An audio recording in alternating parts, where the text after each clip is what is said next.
in your voice? Yes, in Oh, my voice. perfect. Perfect. Absolutely. And I've got them on my Zoom as well. That's great. If, you know, if we could all do that. I don't know if we all have the equipment to do that. But if you do, that's an excellent tool. Yeah, throw it on your MP3 player. Yeah, anything that helps you remember it without having to remember to go and pick up your book and open it up and read it. And then the more you remember it, the more you go through it, it becomes automatic. You're rewiring your brain. Right? Exactly. It's keeping me tuned into the objective. Exactly. And the repetition puts it from the consciousness to the subconsciousness, which is even more powerful. Right? Because then you do it without even thinking about it. It just becomes your everyday life. I don't know, like nervous system, absolutely. Yeah, you're rewiring your circuits. Yeah, through neurotransmitters. Anything else with goal setting? No? The other big thing that I've never worked with an athlete that it hasn't come up, and I'm sure this word fear of failure, all these what-if thoughts. Fear mobilizes you to retreat. Challenge mobilizes you to engage. So what you need to do through affirmations is change your fears to challenges. And how you do that, again, pen and paper is your ally here.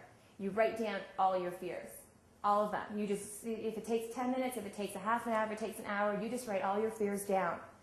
I'm afraid of, give me an example. I'm afraid of the number one fear for men. Public speaking is the number one fear amongst men. Oh, I thought it was me hitting on a girl. Anyway, so I'm afraid of public speaking. Change that into a challenge. How could you change? Just change the sentence. You can even write the word, it's a challenge, but I can do it. It's going to be hard, but it's like anything, get rid of the fear, get rid of that word afraid, and put challenge. When you think challenge, we're all competitive. We all have some sense of competitiveness in our nature, right? That elicits you to engage, to pursue, to take action. Fear pushes you backwards. But they're there. You can't completely eliminate them. So again, you have to retrain your body. You have to retrain your thoughts and your emotions.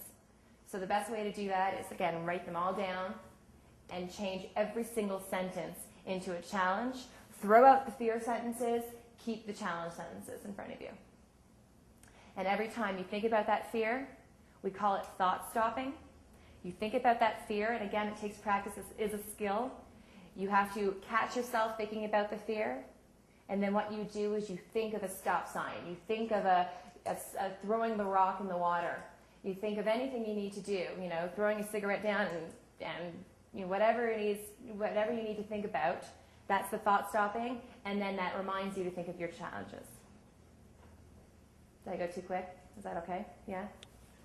So that's the best thing.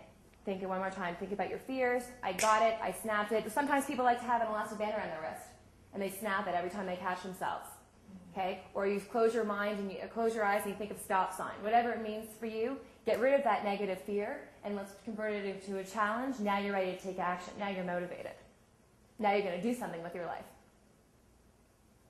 So that's fear of failure. The other thing, and I know I'm going quickly, but I just want to give you guys times to Q&A, is stress.